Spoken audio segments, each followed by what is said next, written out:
It's Brian Preston, the Money Guy. All right. Here's a different kind of question from Disc Golf MVP. He says, I am 24. What's that? I say congratulations, MVP for disc golf team. I know. Is that Biscoff or disc golf? No, disc golf. Disc golf. Disc like golf. The Disc golf. recreation I got hungry all of a sudden. Cooking show. Bisc golf. golf. Okay, I'm sorry. Keep going. I totally took this thing sideways. Go ahead. Okay. Disc golf MVP. He asks, I am 24 and expecting $10K in inheritance from an unfortunate passing of a grandparent. And we're sorry to hear that. I know this is always a weird time, but I really appreciate that you're asking the question. He says, I am saving and investing over 50% right now. Do you have any advice or guidance on how to be wise with this inheritance? I mean, saving 50%. It's hard to answer the question really well without knowing the actual numbers, right? Because saving 50% of his income, if you disc golf, if you're a part-time, young, working part-time, still in school, maybe you make $20,000 a year, you're saving $10,000.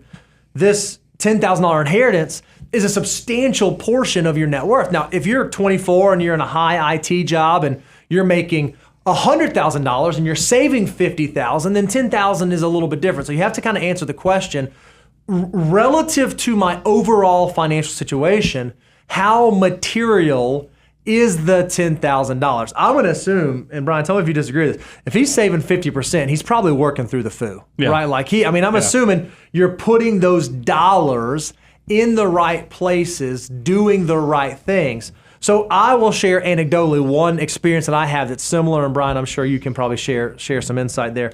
When I bought my first house, I was making wise financial decisions. I was following the foo before the foo was a thing, putting my money in places where it was supposed to go. Well, there was an incentive when I bought my first house that first-time home buyers got a tax credit, where essentially government just sent you a check. So all of a sudden, I got this windfall at a relatively young age of $7,500, and I was, okay, well, I'm saving, I'm checking the boxes, I'm doing the things I'm supposed to be doing, I'm putting the money in the Roth. What should I do with this? Well, I just kind of went and looked at my financial plan. I saw I still had a car loan, right? Like I still had an auto loan that I was paying on. I was like, you know what?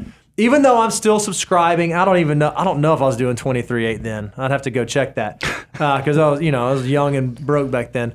I said, I'm going to take this windfall and I'm going to use it to satisfy that loan. I just went ahead and paid off that car loan. And then what I did, it was with the monthly payment that was going into the car loan, I just rolled that money into investment accounts. So I didn't change my lifestyle at all, but I allowed that windfall to satisfy one problem, one issue, and then shift those funds elsewhere. I think if you have something in your financial situation like that, there's nothing crazy about thinking about using that $10,000 to apply against one of those items. I think because you did it perfectly in the fact of talking about the materiality or size, because just like we talk about with dollar cost averaging, when somebody says, hey, lump sum investing always does better than dollar cost averaging, I'm like, yeah, statistically, markets make money 8 out of 10 years. So it works that way. That you should. But if you're doing a huge sum of money, like you sold a business or you sold a big chunk of land or you inherited a big chunk of money like Disc Golf is talking about here, then 10,000, that materiality needs to be determined, because if it was $1 million, even though the markets make money 80% of the time, you'd probably be hard pressed to say, especially we're in a bear market right now, be like, man, I'm just itching to go throw it all in today. Would be scary. And it's just kind of the same thing on this element here, is that you have to know what is 10,000 compared to your total net worth so you can figure out materiality, because maybe this is a consumption thing versus an investing thing. But I wanted to bring it back. A lot of you know I lost my father in my 20s. I don't come from money, but I remember my mom got I think it was $100,000 life insurance policy. And for some reason, if we went back in time, I'd be like, no, you need 100% of that money. But at the time, when she got that $100,000 life insurance, she gave me $10,000 and she gave my brother $10,000. And like I said, what the heck? I mean, if I was mature, Brian would be like, no, you keep. First of all, my dad should have had more than $100,000, but my parents weren't financially sophisticated. They didn't know what they needed, so nobody thinks you're going to pass away prematurely to think about all the life insurance and things like that. But I used that $10,000 to, I remember, because Roth IRAs, I think back then were like $2,000 a year. So I funded mine and my wife's Roth IRAs with it.